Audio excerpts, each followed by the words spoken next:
মুহূর্তে যেদিকে নজর থাকবে, কারণ ইতিমধ্যেই গ্রেফতার করা হয়েছে অরবিন্দ কেজরিওয়াল, দিল্লির মুখ্যমন্ত্রীকে। অন্যদিকে ইডি হেফাজতে রয়েছেন তিনি। ইডি তদন্তের পরই উঠে আসছে একের পর এক চাঞ্চল্যকর তথ্য। আবগারি নীতি বদলে বিপুল টাকার হেরাফেরি, শুধু তাই নয়, পরের সংস্থার মাধ্যমে বিপুল টাকা আপ নেতৃত্বের পকেটস্থ হয়েছে। বিলাসবহুল জীবন কেজরিওয়াল ও পরিবারের। ছেলের সংস্থাও এবার কেন্দ্রীয় এজেন্সির নজরে। এবার দিল্লির মুখ্যমন্ত্রী অরবিন্দ কেজরিওয়াল, তার ছেলের সংস্থাও রয়েছে কেন্দ্রীয় এজেন্সির নজরে। লোকসভা নির্বাচন যদিও লড়ে যাওয়ার সমস্ত রকম প্রতিশ্রুতি, জেলের ভিতর হোক বা বাইরে লড়ে তিনি যাবেন এ কথা বলা হচ্ছে ঠিকই, কিন্তু এই যে ইডির একের পর এক চাঞ্চল্যকর তথ্য সামনে আসতে শুরু করেছে, এই গোটা বিষয় নিয়ে আমরা আলোচনা করবার চেষ্টা করব। এই মুহূর্তে স্টুডিও 2 থেকে আমাদের সঙ্গে রয়েছেন আমাদের চিফ রিপোর্টার সত্যজিৎ মুখোপাধ্যায়। আমি সত্যজিতের কাছেই আসবো। সত্যজিৎ, দিল্লির মুখ্যমন্ত্রী অরবিন্দ কেজরিওয়াল তিনি ইডি হেফাজতে রয়েছেন। এই মুহূর্তে দাঁড়িয়ে কেন্দ্রীয় এজেন্সির তৎপরতা, যে গতিতে তদন্ত এগিয়ে নিয়ে যাওয়া হচ্ছে, কিভাবে দেখা হচ্ছে এই মুহূর্তে সার্বিক বিষয়টা? সত্যজিৎ, দেখো তিথি, একটা বিষয় প্রথমেই বলবো, তুমি যেটা দর্শকদের জানাচ্ছিলে যে গতি আমরা রাজ্যের ক্ষেত্রেও দেখছি বা দিল্লির বুকে দেখলাম, যে বেপরোয়া ভঙ্গিতে এনফোর্সমেন্ট ডাইরেক্টরেট তারা তদন্তে নেমেছে, এবং এই প্রথম আমরা দেখলাম যে ক্ষমতায় থাকা অবস্থায় দায়িত্বে রয়েছেন মুখ্যমন্ত্রীকে গ্রেপ্তার করতে এনফোর্সমেন্ট ডিরেক্টরেটের হাত কাঁপেনি। ফলে যে প্রশ্নটা অনিবার্য, যে এনফোর্সমেন্ট ডিরেক্টরেটের এই বেপরোয়া গতি ঠিক কোথায় গিয়ে তার শেষ। যদিও বিরোধী রাজনৈতিক পক্ষ, বিরোধী রাজনৈতিক পরিসর থেকে অভিযোগ তোলা হচ্ছে যে লোকসভা নির্বাচনের আগে বিরোধী শূন্য করার জন্য এনফোর্সমেন্ট ডিরেক্টরেট বা কেন্দ্রীয় এজেন্সিকে কাজে লাগানো হচ্ছে। যে প্রশ্নটা উঠছে অরবিন্দ কেজরিওয়ালের দিকে, যদি আমরা দর্শকদের এক্ষেত্রে বলি যে অরবিন্দ কেজরিওয়াল 2013 সাল থেকে দিল্লির বুকে আম আদমি পার্টির পদচারণা শুরু। মানুষ যেটা দেখেছিল যে একদম একটা খুব ভালো ওয়েলফেয়ার ইকোনমির তারা সূচনা করেছিলেন সেই সময়। সরকারি স্কুল, সেখানে ভালো পড়াশুনো, মেডিসিন, ওষুধপত্র, সব জায়গায় আম আদমি পার্টির ক্ষেত্রে একটা অভিনব উদ্যোগ ছিল, এবং দিল্লির বুক থেকে সামান্য থেকে একেবারে মহির হয়ে আম আদমি পার্টির যে পদচারণা তা আমরা দেখেছি। এবং যদি অরবিন্দ কেজরিওয়াল সম্পর্কে বলা হয়, নির্দিষ্টভাবে দুর্নীতির বিরুদ্ধে লড়াই তো তার ইউএসপি, কিন্তু যে অভিযোগ এসছে বা যে অভিযোগে তিনি গ্রেপ্তার তা দুর্নীতিরই। ফলে এটা একটা অদ্ভুত বিষয় তার রাজনৈতিক ক্যারিয়ারের ক্ষেত্রে। তার রাজনৈতিক ক্যারিয়ার কী হবে সেটা পরবর্তী ব্যাপার। যে বিষয়গুলো এই মুহূর্তে অরবিন্দ কেজরিওয়ালের ক্ষেত্রে ক্রমশ অস্বস্তিকর হয়ে উঠছে, ইডির হাতে প্রচুর তথ্য এসে গেছে, সেগুলোকে নিয়ে বলার চেষ্টা করব, দর্শকদের জানানোর চেষ্টা করবো আমরা যে কিভাবে হয়েছে গোটা বিষয়টা। কারণ দিল্লির আবগারি নীতির ক্ষেত্রে এনফোর্সমেন্ট ডিরেক্টরেট যেটা দেখেছে যে আগের যে পরিবর্তন বা আগে যে অর্থাৎ যখন কংগ্রেসের আমলে যেভাবে গোটা বিক্রি বাটা হতো বা যেভাবে সেলিংটা হতো সেটা পরিবর্তন হয়, এবং প্রাইজিং, ডিস্ট্রিবিউশন এবং সেলিং এই তিনটেই যে হয় একটা এই লিকারের ক্ষেত্রে বা মদের ক্ষেত্রে যেটা হয় যে প্রাইজিং, ডিস্ট্রিবিউশন, সেলিং তিনটে ভাগে ভাগ করা হয়। এই ক্ষেত্রে যেটা হয়েছিল যে বিরোধী নির্দিষ্টভাবে যে সংস্থাগুলোকে দায়িত্ব দেওয়া হয়েছিল সেই সংস্থাগুলোর ক্ষেত্রে সরকার পুরোপুরি হাত গুটিয়ে নেয়, এবং সরকার নির্দিষ্টভাবে বেশ কিছু বেসরকারি সংস্থাকে তারা দায়িত্ব দেয়। এবং বেসরকারি সংস্থাগুলোর মধ্যে সাউথ গ্রুপ রয়েছে বা একাধিক সংস্থা থাকতে পারে, একের পর এক হচ্ছে সেগুলো আসবে। এই সংস্থাগুলো করেছিলটা কি, যেটা এনফোর্সমেন্ট ডিরেক্টরেট সূত্রে তথ্য সামনে আসছে, তারাই এখানে এই ম্যানুফ্যাকচারিং অর্থাৎ উৎপাদন করছিল, তারাই পুরো বাজারটাকে দখল করে নিয়েছিল। অর্থাৎ মাঝখানে, অর্থাৎ রাজ্যের ক্ষেত্রে যদি বলি দর্শকদের বুঝতে সুবিধা হবে, রাজ্যের ক্ষেত্রে যেটা হয় যে প্রোডাকশন হচ্ছে, রাজ্য সেই প্রোডাকশনটা রাজ্যের হাতে আসছে এবং সেখান থেকে রিটেলিং হচ্ছে, অর্থাৎ এক্ষেত্রে রাজ্যের হাতে একটা মুনাফা চলে আসছে। দিল্লির ক্ষেত্রে যদিও এখানে সিএনএফ আছে কিনা সেটা আমরা পরিষ্কার নই, হয়তো সেটা সূত্র মারফত বা তথ্য মারফত উঠে আসতে পারে পরবর্তী সময় বলে বিভিন্ন অংশ মনে করছে। যেটা বিষয় দিল্লির ক্ষেত্রে আগে যে লিকারের বোতলটি 500 টাকায় বিক্রি হতো কথা বা লভ্যাংশ 500 টাকা ছিল, সেটি নেমে 50 টাকায় চলে এসেছিল এমন তথ্য আসছে। ফলে যেটা এনফোর্সমেন্ট ডিরেক্টরেটের তদন্তে উঠে আসছে যে কোনো ক্ষেত্রে কোনো মদ কোম্পানিকে বা লিকার কোম্পানিকে লাভবান করাটাও কোনো সরকারের হয়তো পলিসি হতে পারে, সেটাও সম্পূর্ণ বেআইনি নয়। বেআইনি হলো সেই সংস্থার হাতে এই যে বিপুল পরিমাণ অর্থ দিয়ে দেওয়া হচ্ছে, তারাই পুরো বাজারটাকে দখল করলো। সেই অর্থ যখন ঘুরে বিভিন্ন, এর আগে আমরা দেখেছি 2023 সালের মার্চ মাসেই মনীষ সিসোদিয়া দিল্লির উপমুখ্যমন্ত্রীকে গ্রেপ্তার করা হয়েছিল। এবছরের মার্চ মাসে গ্রেপ্তার হলেন খোদ মুখ্যমন্ত্রী অরবিন্দ কেজরিওয়াল, তাকে নবারের উপর তলব করা হয়েছিল।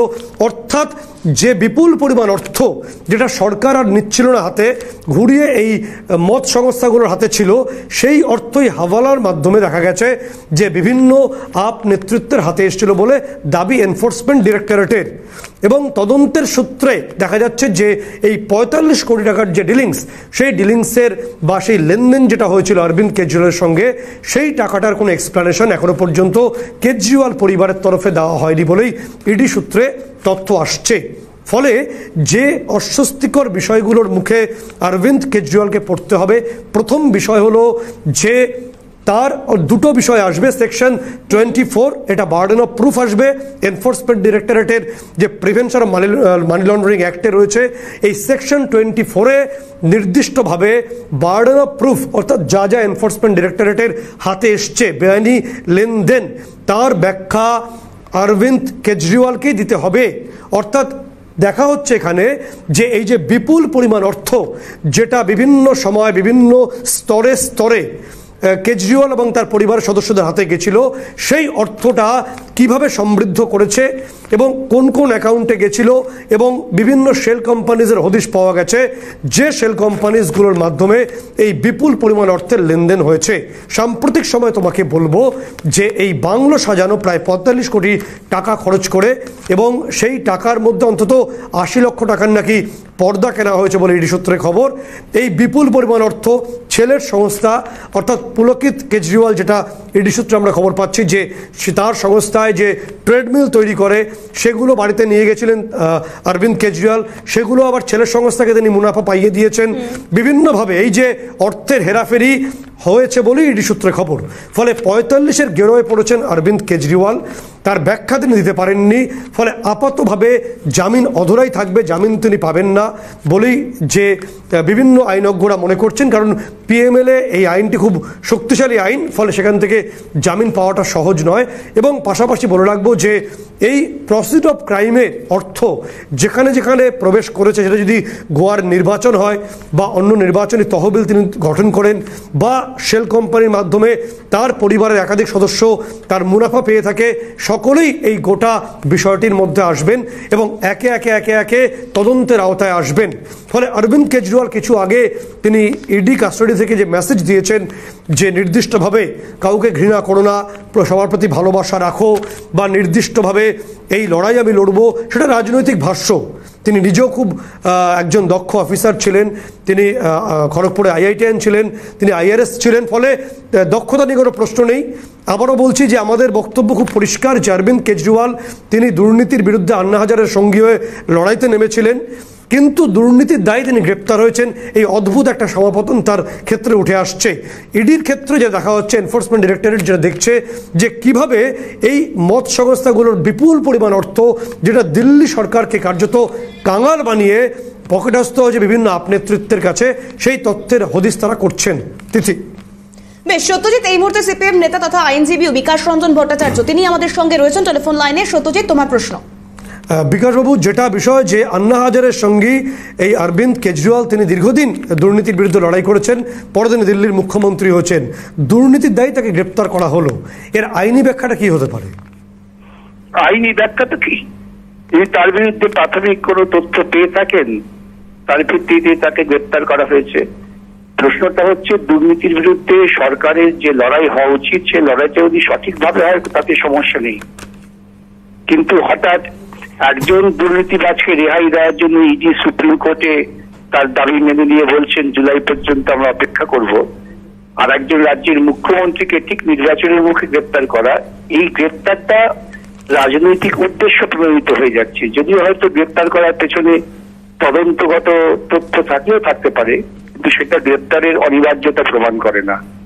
এটাই আজকে প্রশ্ন, যে গ্রেপ্তার কি অনিবার্য ছিল এই সময় ঠিক নির্বাচনের মুখে, না তদন্ত আরো তদন্তের তথ্য জোগাড় করে তাকে জিজ্ঞাসাবাদ করে পরবর্তী সময় গ্রেপ্তার করা যেত? প্রশ্ন সেখানেই। বিকাশবাবু, তাহলে কি কেন্দ্রীয় এজেন্সি রাজনৈতিক ভাবে বায়াস্ট, পক্ষপাত দুষ্ট?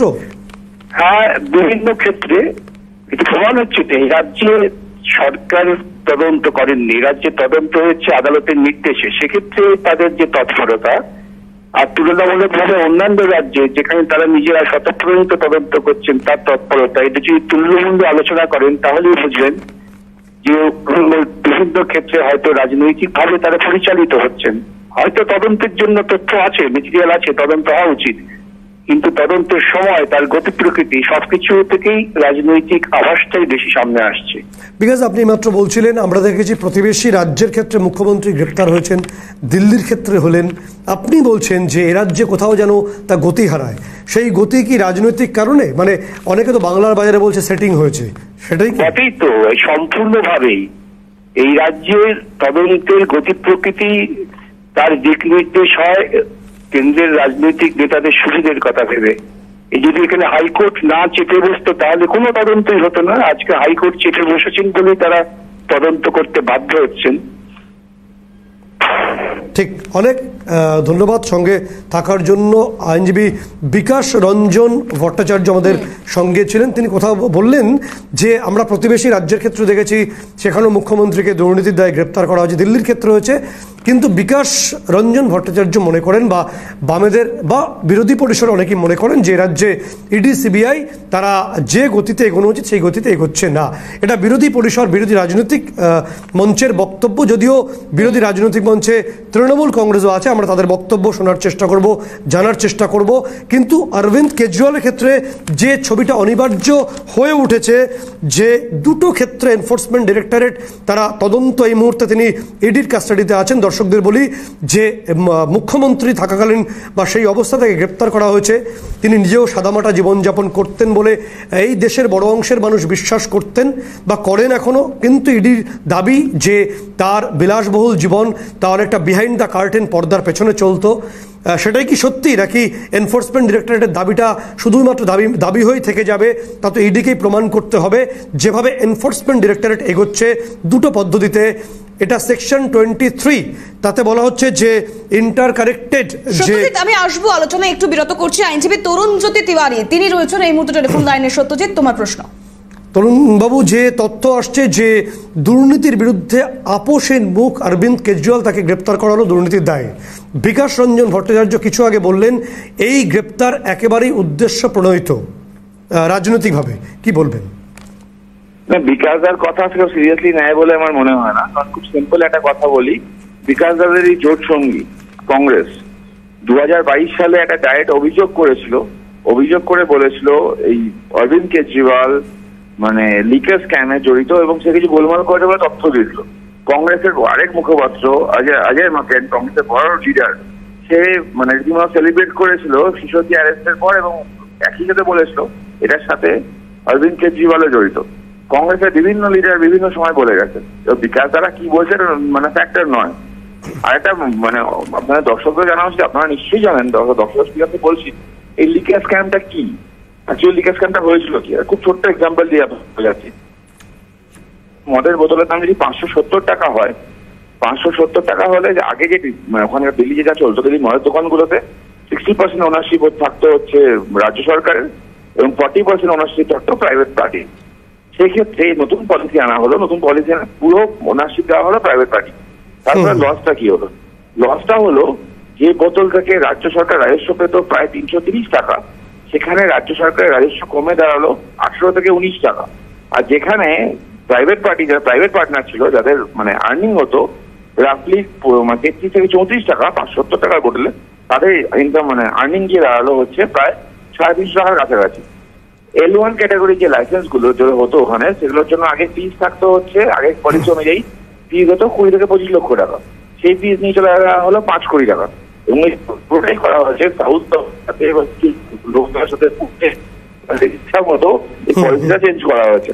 তরুণ একটা বিষয় বলবো যে এক্ষেত্রে যেটা বিষয় যে সরকারের ক্ষতিটা যেমন গুরুত্বপূর্ণ, পাশাপাশি ক্ষতিটা তো পলিসি হতেই পারে, কিন্তু ক্ষতির পাশাপাশি যেটা হয়েছে যে সেই টাকা, ক্ষতির টাকা লভ্যাংশে যখন হেরাফেরি করে আপের নেতাদের পকেটে এসে সেটাই নির্দিষ্টভাবে ইডির তদন্তের আওতায় এসেছে। যে প্রশ্নটা হচ্ছে এই পলিসিটা যেটা তৈরি হয়েছে, গভর্নমেন্টের পলিসি নিয়ে করা থাকে না, এই পলিসি তৈরি হয় একটা কিকব্যাক নিয়ে, টাকা নিয়ে। 100 কোটি টাকা একটা দুর্নীতি, তার 45 কোটি টাকার দুর্নীতি, মানে 145। 100 টাকা দেওয়ার কথা ছিল আর পাঞ্জাব ইলেকশনে, আর 45 কোটি টাকা ইউজ হচ্ছে গোয়া ইলেকশনে। এই যে কিকব্যাক, এই কিকব্যাকটাই হচ্ছে আসল ইস্যু এর মধ্যে। আজকে বিকাশ বাবুর অনেক বড় কথা বলছেন, আপনাকে একটা প্রশ্ন করবো যে একটা কথা, ওই এক মিনিট জাস্ট শেষ করে দিই আপনার। বিকাশ বাবুকে নেক্সট টাইম যদি ফোনে ধরেন, জিজ্ঞেস করবেন 2022 সালে এসএফআই দিল্লির এলজির বাড়ি কেন ঘেরাও করেছিল, যে অরবিন্দ কেজরিওয়ালকে অ্যারেস্ট করতে হবে লিখার পলিসি করে।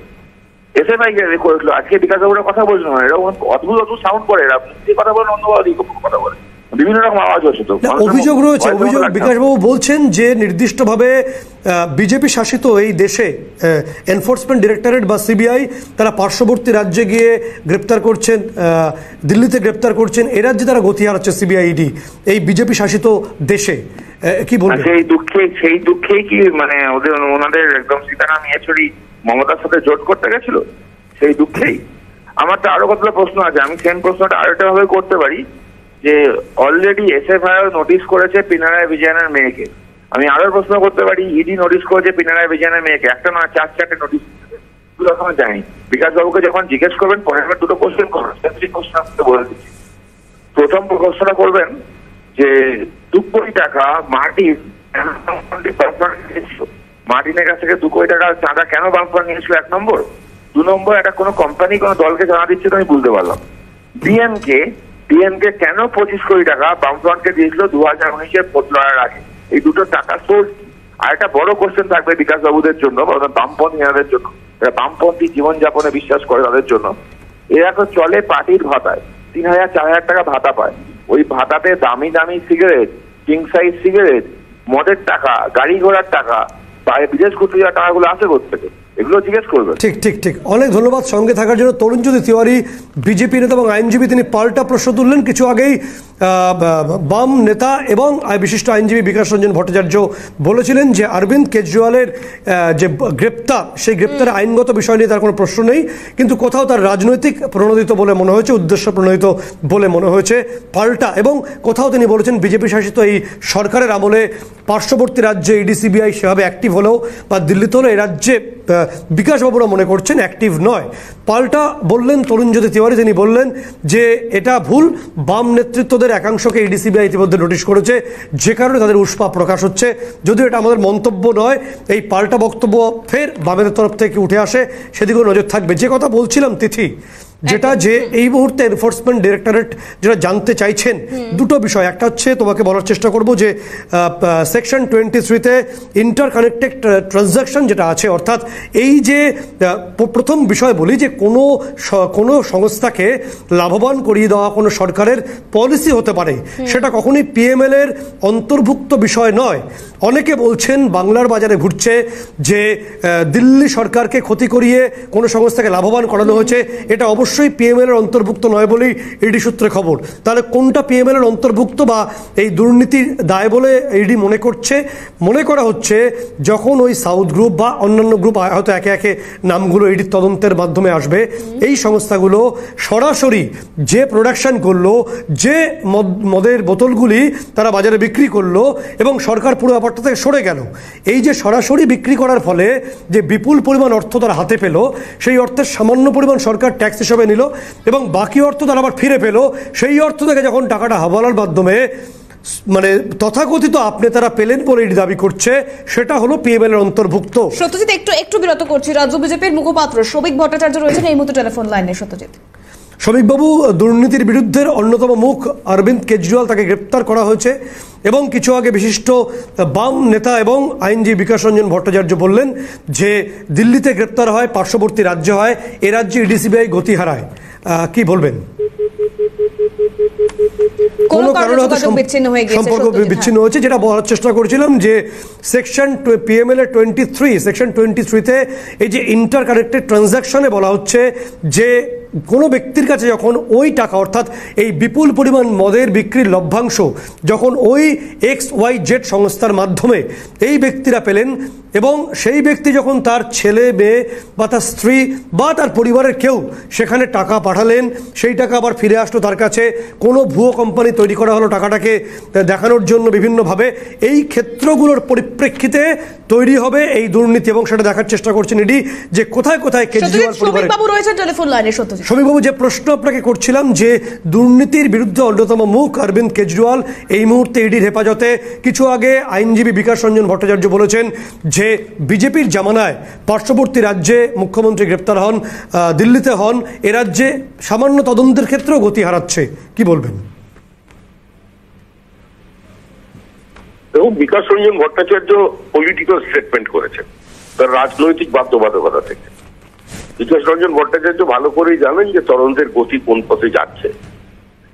এক চূড়ান্ত পুলিশি অসহযোগিতা, প্রশাসনের সম্পূর্ণ রাজনীতিকরণ এবং তারপরে বিভিন্ন সময় বিভিন্নভাবে দুর্নীতির এক এক রাজ্যে এক এক ধরনের ব্যাখ্যা। বিকাশ রঞ্জন ভট্টাচার্যকে জিজ্ঞাসা করুন যে একজন আইনবিদ হিসেবে উনি কি বলতে পারেন যে আজকে যে লিকার স্ক্যাম হয়েছে দিল্লিতে, যেভাবে স্টেট এক্সচেকারের 2000 কোটি টাকার ক্ষতি হয়েছে, যেটা সিএজি রিপোর্ট বলছে, এই কাজটা ঠিক হয়েছিল? তিনি যদি সেটাকে দুর্নীতি বলে মনে করেন তাহলে সীতারাম ইয়েচুরি গতকাল কি করছিলেন কংগ্রেসীদের সঙ্গে? যে কংগ্রেস মাত্র কয়েক মাস আগে গোয়ার নির্বাচনের পরে বলল যে 100 কোটি টাকা দুর্নীতি হয়েছে এবং এই টাকা খরচা করেছে আপ কংগ্রেসকে হারাতে গোয়ায়, সেই কংগ্রেস আজকে অরবিন্দ কেজরিওয়ালের সমর্থনে নেমে গেলেন। আর সেই কংগ্রেসের সঙ্গে যাদের দুর্নীতির বিরুদ্ধে, অপশাসনের বিরুদ্ধে, পরিবারতান্ত্রিক শাসনের বিরুদ্ধে সিপিআইএম দীর্ঘদিন ধরে পশ্চিমবঙ্গে রাজনীতি করেছে, আজকে সেই কংগ্রেসের হাত ধরে তারা পৌঁছে গেলেন এই দুর্নীতিকে সমর্থন করতে। সুতরাং এদের অবস্থান, এদের বক্তব্য ভিন্ন প্রদেশে ভিন্ন ভিন্ন, এদের অবস্থান একটাই, দুর্নীতিগ্রস্তদের হাত থেকে বাঁচানোর একমাত্র প্রচেষ্টা। এখানে মমতা বন্দ্যোপাধ্যায়ের বিরোধিতা করছেন আর দিল্লিতে গিয়ে মমতা বন্দ্যোপাধ্যায়কে সমর্থন করছেন। এই রাজনীতি শেষ হওয়া উচিত। ঠিক ঠিক, অনেক ধন্যবাদ সঙ্গে থাকার জন্য। বিজেপি মুখপাত্র সমীক ভট্টাচার্য ছিলেন আমাদের সঙ্গে। এই মুহূর্তে প্রাক্তন পুলিশকর্তা অনিল জানা রয়েছেন। আপনাকে অনেক স্বাগত সিএনএ। যে বিষয়টা উঠে আসবে যে এক্ষেত্রে একটা ভুল ধারণা রয়েছে যে দিল্লির সরকার তারা কি পরিমাণ ট্যাক্স থেকে লোকসান করলেন সেটা ইডির নজরে নেই। ইডির নজরে এটাই রয়েছে যে মদ সংস্থাগুলো বিপুল পরিমাণ লভ্যাংশ পেল এবং সেই লভ্যাংশ কিভাবে আপনাদের পকেটস্থ হলো এবং তা কীভাবে কোথায় খরচ হলো এবং কোথায় কোথায় কোম্পানি ফর্ম করা হলো, শেল কোম্পানিজ, তাই কি কীভাবে তদন্ত এগোতে পারে? অনিলবাবু,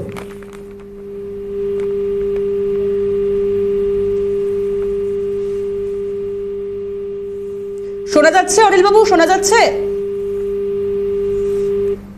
হয়তো কোনো কারণে সম্পর্ক বিচ্ছিন্ন হয়েছে। তিথি, যেটা বলার চেষ্টা করছিলাম দর্শকদের, যেটা সমীক ভট্টাচার্য এইমাত্র বললেন, বিজেপি নেতা সাংসদ, তিনি বললেন পরিষ্কারভাবে যে এনফোর্সমেন্ট ডিরেক্টরের তদন্তের যে প্রক্রিয়া সেটা বিভিন্ন রাজ্যে বিভিন্ন রকম। প্রশ্ন যেটা অনিবার্য ছিল, রাজনৈতিকভাবে উঠে আসছে, যে কথা বলছেন যে ঠিক নির্বাচনের মুখে, লোকসভা নির্বাচনের মুখে, যেখানে INDIA জোটের বিভিন্ন বৈঠকগুলো বিভিন্ন শীততাপ নিয়ন্ত্রিত হোটেলেই সীমাবদ্ধ ছিল, সেখানেই বৈঠক হচ্ছিল, আজকে তারা রাস্তায় নামছেন। ফলে কোথাও কি এই মানে ইন্ডিয়া জোটে একটা অক্সিজেন পেয়ে গেল, এই প্রশ্ন অনিবার্যভাবে রাজনৈতিক স্তর থেকে উঠে আসছে। একদমই তাই সত্যজিৎ। সে জায়গায় দাঁড়িয়ে ইডি যে তদন্তের গতি প্রকৃতি এগিয়ে নিয়ে যাচ্ছে, তার ছেলের সংস্থা, তার অরবিন্দ কেজরিওয়ালের ছেলের সংস্থাও ইডির নজরে রয়েছে, সমস্ত প্রেক্ষিতে জল কত দূর গড়ায়, আদতেও এই গোটা একটা দুর্নীতির ইনস্টিটিউটে পরিণত হওয়া থেকে কোন পথে এগিয়ে যায় তদন্ত, সেদিকে অবশ্যই আমাদের নজর থাকবে। সত্যজিৎ, আপাতত ধন্যবাদ জানাবো এবং অবশ্যই পরবর্তীতে এই খবরের আপডেট এবং অন্যান্য সব খবরের আপডেটও আপনাদেরকে দেবো। তার জন্য সঙ্গে থাকতে হবে, নজর রাখতে হবে সিএনএ।